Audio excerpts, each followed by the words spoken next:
Bonjour à toutes et à tous, c'est les amis, c'est 25. Aujourd'hui on se retrouve pour un tout épisode de On en parle et aujourd'hui on va parler bien de Creature Commandos, effectivement qui est le premier projet du DCU, à laquelle du coup quand c'est sorti fin d'année 2024 jusqu'à tout début 2025, j'avais pas pu regarder la série animée à ce moment-là, j'avais été passé à côté, je crois que je sais plus pour quelle raison, peut-être que j'avais pas le temps.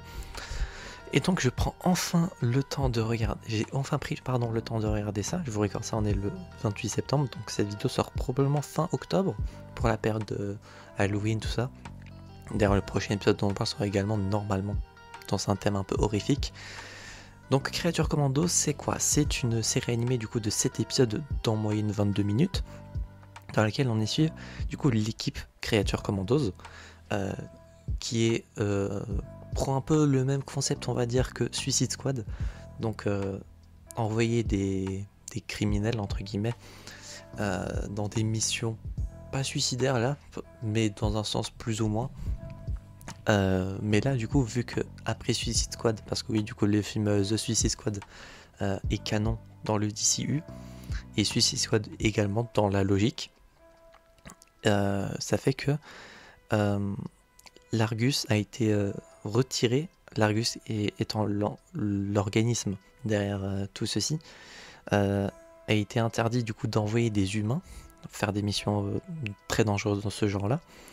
Et ça a été, du coup, Amanda Waller, qu'on avait pu découvrir du coup dans Suicide Squad par exemple, eh bien, a changé de logique en envoyant du coup des non-humains, donc des monstres. Et du coup, dans cette équipe, vous pourrez suivre. Alors, si je me regarde bien, l'image que vous aurez en fond, alors de gauche à droite, vous avez eh bien, Rick Flag Senior, père bien, de Rick Flag Junior qu'on a pu découvrir du coup dans les films Suicide Squad. Enfin, oui, Suicide Squad. Le squelette, c'est le docteur Phosphorus. Juste à côté de lui, vous avez Weasel, qu'on a pu également voir dans Suicide Squad. Au milieu, nous avons la fiancée. Ensuite, l'espèce de robot, c'est G.I. Robot. À côté de G.I. Robot, nous avons Nina. Et ensuite, en plus grand, en haut à droite, nous avons le monstre de Frankenstein, aka Eric. Donc voilà pour les personnages principaux, on va dire. Sachant que du coup, hormis du coup Eric Frankenstein, qui est un personnage un peu à part, toute l'équipe du coup de Creature Commandos doivent protéger bien, une princesse du pays du Pokolistan, un pays fictif. Ils doivent protéger la princesse Ilana Rostovic, qui est du coup la princesse de ce royaume, de l'attaque du coup du personnage de Circe, qui est une sorcière amazonesse. Non, amazonesse, c'est dans Yu-Gi-Oh! Une sorcière amazone de l'île de Themyscira, que vous pouvez sûrement connaître d'autres noms si vous connaissez bien, tout ce qui entoure Wonder Woman. Et donc, il faut du coup protéger cette princesse. Mais on va découvrir petit à petit que c'est pas forcément tout ce qui est dit, n'est pas forcément très légitime à certains moments. Il y a des épisodes, du coup, là on va passer dans les points positifs et négatifs, il y a des épisodes qui m'ont mis les larmes. Ou en tout cas qui étaient très touchants. L'épisode 4, d'ailleurs, c'est pas un spoil, mais à chaque épisode, on y découvre des flashbacks de certains personnages du coup de l'équipe, ou pas. Mais chaque épisode a un petit côté apprentissage et les backstage, les origines du coup d'un personnage en question. Et par exemple, l'épisode 4 est consacré à Weasel, en même temps que du coup l'épisode se déroule.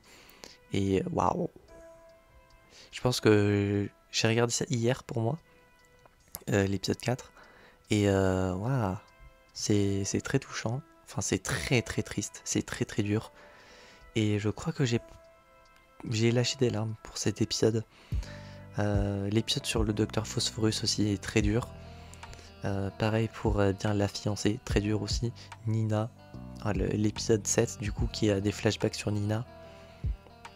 Non, franchement, on a pitié de l'équipe des Creature Commandos, parce que c'est peut-être des monstres qui tuent très très facilement des gens, mais derrière on voit que c'est pas parce que c'est des monstres qu'ils sont sans cœur ou quoi. Il se passe des trucs quand même de leur côté. Et ouais, vraiment, il y a des trucs qui sont très touchants. Je vais pas vous dire quoi, ça spoilerait tout et ça serait pas intéressant de vous le spoiler. Faudrait que vous découvriez pardon, tout ça de votre côté. D'ailleurs, niveau temporalité, ça se passe 2 ans après The Suicide Squad. The Suicide Squad qui je crois est sorti en 2021. Donc logiquement ça se déroule en 2023. Je crois.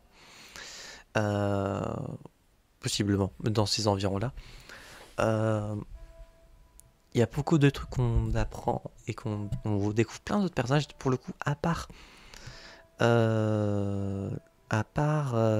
Weasel du coup, que je connaissais déjà du coup de The Suicide Squad. Tous les autres persos, je crois que je les connaissais pas. Je sais plus si Rick Flag Senior avait été dit dans Suicide Squad. Est-ce que son nom avait été évoqué? Ça ne me dit rien, je sais plus. Mais en tout cas, tous les autres persos, je les connaissais pas. Le Docteur Phosphorus, c'est très stylé. En tout cas, visuellement.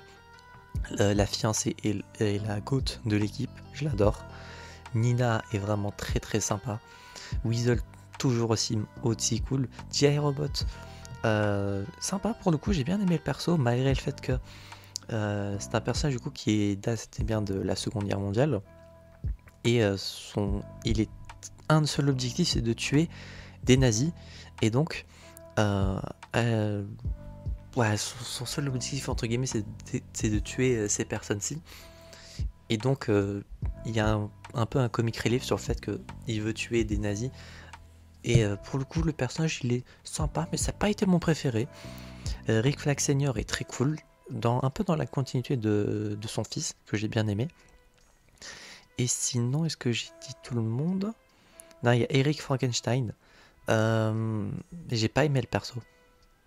Le perso, je le trouve pas utile. Je trouve que son objectif, enfin, sa façon de penser, de s'exprimer, la façon dont il fait les choses, je trouve ça horrible. J'aime pas du tout le perso. Et pour le coup, en plus, ce qui se passe avec lui dans la série, il apporte pas grand chose en fait. Et d'ailleurs, une saison 2 est prévue du coup pour la série. Et il y a une petite scène post-générique après le dernier épisode. Et non, en vrai, Eric, pour le coup, sachant que j'ai l'impression qu'il y a un peu un... Alors je sais pas si c'est moi qui n'ai pas compris un truc ou quoi, mais au début de la série, on découvre du coup que Eric était avec une vieille femme, mais vers la fin de la série, il se passe quelque chose avec la vieille femme, mais étant donné que ça se passe après ce qui se passe au début, je comprends pas tout exactement sur ce truc. J'avoue que ça, j'ai pas trop compris. Ou alors c'était peut-être un autre personnage, mais je m'en souviens plus. Ce qui pourrait être le cas, j'avoue. Parce que j'ai regardé les 4 premiers épisodes le 27 septembre pour ceux qui voudraient voir, pour savoir. Et les 3 derniers le 28. Bon, c'était peut-être hier, mais visuellement le perso, je m'en souviens plus de la vieille femme. Si c'était le même personnage ou pas, mais dans tous les cas, c'est un point d'interrogation que j'ai. Tout ça pour dire que Eric Frankenstein, je ne l'aime pas. Je trouve que la fiancée est un personnage grotesque et qu'elle a totalement raison. D'ailleurs, vous le verrez, mais c'est pas... Enfin, vous verrez, mais du coup, la fiancée est vraiment grotesque par rapport à la relation, entre guillemets, avec Eric. Concernant les points négatifs, je dirais... D'ailleurs, point positif aussi, on voit Economos, qu'on avait pu découvrir du coup dans Peacemaker, et du coup depuis on a revu derrière dans Peacemaker saison 2, actuellement que je suis en train de regarder, mais au moment où cet épisode sortira, il y aura déjà l'épisode sur Peacemaker saison 2 avant, si je me trompe pas. Cet épisode-ci c'est le 493, et Peacemaker saison 2 c'était le 491, donc ouais, il y a 2 épisodes, vous avez eu mon avis sur la saison 2, mais actuellement on est à l'épisode 6. L'épisode 7 n'est pas encore sorti. D'ailleurs, j'ai très hâte de voir la suite. Mais oui, du coup, globalement, j'ai très très bien apprécié la série. J'ai très hâte de voir la saison 2. Surtout que, on y voit du coup que saison 2, il y aura une évolution de l'équipe, on peut dire. C'est je pense, un bon début pour le DCU. On introduit plein de nouveaux persos, du coup le côté monstre, tout ça. En même temps, c'est dans le nom de la première phase du premier chapitre du DCU, Gods and Monsters. Là, on a très clairement le côté monster. Ça introduit plein de nouveaux persos très sympas. Ça introduit des nouveaux concepts. Ça réintroduit des persos qu'on connaissait déjà par rapport à l'ancien DCEU. Economos, Waller, Rick Flag Jr. qui est cité dans l'épisode 1. On y voit du coup à certains moments dans des flashbacks des personnages qu'on va connaître ou qu'on connaît déjà. Ce qui fait que je pense que c'est un très bon début. Et pour le coup, j'ai vraiment apprécié la série et j'ai très hâte d'une saison 2. Et concernant la note sur 10, je vais mettre du coup 9 sur 10. Pour le coup, c'est vraiment très sympa. Je vous conseille vraiment de regarder. Même si je pense que le concept de Suicide Squad vous avait pas forcément plu du coup dans l'ancien DCEU. Techniquement, dans un sens, c'est un peu une continuité. Mais ça reste un peu différent.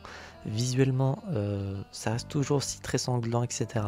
Il y a pas mal de violence, d'insultes, des fois des moments de sexe, etc. On voit pas, mais on comprend qu'il y en a. Sinon, la série, je pense, aurait été interdite encore au moins de 18 ans. Et encore, je sais pas si c'est techniquement accepté de faire des scènes de sexe en animation visuellement. Je sais pas pour le coup. Mais du coup, 9 sur 10, très très cool. Vraiment, le seul point qui pêche selon moi, c'est le personnage de Eric Frankenstein que je trouve useless. J'aime pas du tout. Le perso, je le trouve chiant. Je le trouve inutile. Et que ce soit au début ou à la fin, il n'y a aucune évolution. Le perso est totalement con. Et pour le coup, c'est vraiment le seul point négatif que j'aurais à redire.